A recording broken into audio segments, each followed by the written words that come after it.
ప్రస్తుత పార్లమెంట్ సమావేశాల్లో BJP party తీసుకొచ్చినటువంటి వక్ఫ్ బోర్డ్ అమెండ్మెంట్ సవరణ బిల్లు 2025 తీవ్రంగా ప్రజాస్వామ్యానికి గొడ్డలు పెట్టులాగా, భారత రాజ్యాంగానికి వ్యతిరేకంగా, ప్రజాస్వామ్యానికి ఖచ్చితంగా చీకటి రోజుగా మనం భావించాల్సిన అవసరం ఉంది. ఏదైతే ఈ వక్ఫ్ బోర్డ్ సవరణ బిల్లు ఏదైతే ఉందో అది మతపరమైన హక్కుల ఉల్లంఘన కూడా మనం భావించవచ్చు. ఎందుకంటే ఈ బిల్లు మైనార్టీ హక్కులకు రాజ్యాంగం ఏదైతే ఆర్టికల్ 14, 25, 26, 29లో మత సామరస్యకు హక్కుకు వాళ్ళ ఆర్టికల్ ఇచ్చిన ఏదైతే వాళ్ళ హక్కును ఉల్లంఘించినట్టే దానికి వ్యతిరేకంగానే ఈ బిల్లును పరిగణ తీసుకోవాల్సిందిగా మనం ఆలోచన చేయాల్సిన అవసరం ఉంది. అదేవిధంగా ఈ బిల్లు మీద ప్రభుత్వ నియంత్రణ ఏదైతే వాళ్ళు ఆలోచన చేస్తున్నారో అది చాలా తప్పుదోవ పట్టించే విధంగా ఉంటుంది. ఏదైతే వక్ఫ్ ఆస్తులు మరియు వాళ్ళ వివాదాల మీద ప్రభుత్వ అధికారులను వాళ్ళ అధికారాన్ని గణనీయంగా ఇందులో చేర్చడం ఏదైతే ఉందో అది వాళ్ళ సమస్యను పరిష్కారం చేసు దేవుడెరుగు, కానీ పరిష్కారం జటిలమయ్యే విధంగా, అసలు వాటి సమస్యకు పరిష్కారం చూపకుండా ఉండే విధంగా, రాజకీయ జోక్యం తీసుకునే విధంగా ఈ ప్రభుత్వ అధికారులకు వాళ్ళ అధికారాలను గణనీయంగా పెంచడం కూడా మనం వ్యతిరేకించాల్సిన అవసరం ఉంది. అదేవిధంగా వాళ్ళ కమ్యూనిటీ సంప్రదింపులు లేకపోవడం, ఈ బిల్లు తీసుకొచ్చేటప్పుడు భారతదేశంలోని ఇస్లాం పెద్దలు, ఇస్లాం మతస్థులో ఉన్నటువంటి వారి పెద్దలను గౌరవించి వారి అభిప్రాయాలు ఇందులో తీసుకోకపోవడం మరీ ముఖ్యంగా వారి హక్కుల ఉల్లంఘనగా మనం భావించాల్సిన అవసరం ఉంది. అదేవిధంగా ఈ సమాజంలో దాని చట్టబద్ధత మరియు ఆమోదం గురించి వారికి ఆందోళన ఇంకా ఎక్కువ రేకెత్తించే విధంగా ఈ బీజేపీ చర్యలు ఈ విధంగా ఉండడం ఖచ్చితంగా ప్రజాస్వామ్యానికి విరుద్ధంగా మనం భావించాల్సిన అవసరం ఉంది.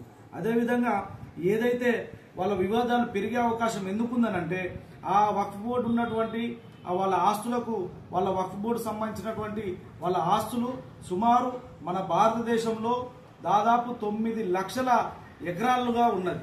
అంటే దాదాపు 1,20,000 కోట్ల ఆస్తుల వక్ఫ్ బోర్డు ఏదైతే వాళ్ళ ఇస్లాం పెద్దలు ఉన్నటువంటి వాళ్ళ ఆచారాల ప్రకారం వాళ్ళ మత పెద్దల చేతుల్లో ఉండే, ఇప్పుడు వాళ్లకు ముస్లిమేతరులు కూడా వక్ఫ్ బోర్డులో ఏర్పాటు చేయడం, అదేవిధంగా ప్రభుత్వ అధికారులను అందులో ఏర్పాటు చేయడం, అదేవిధంగా ఆయా జిల్లాల కలెక్టర్లకు ఆ అధికారాన్ని కేటాయించడం అంటే వాళ్ళ సమస్యను జటిలం చేయడమే, సమస్య పరిష్కారాన్ని రాజకీయం వైపు మళ్లించడమే, అదేవిధంగా వాళ్ళ మనోభావాలను, వాళ్ళ ఆచారాలను, వాళ్ళ సంప్రదాయాలను దెబ్బతీసే విధంగా, అంటే ఇస్లాం మతాన్నే టోటల్గా ఇస్లాం మతాన్నే ఆ ముస్లిం వాళ్ళ ఆచారాలనే తెలియకుండా, వాళ్ళ సంప్రదాయాలు తెలియకుండా ఎవరైతే ముస్లిమేతరులు ఉంటారో వాళ్ళను చేర్చడము, ఆ వక్ఫ్ బోర్డులో కమిటీలుగా చేర్చడము అని అంటే వాళ్ళని ఆ కమిటీలలో కూడా తప్పనిసరిగా చేర్చడం.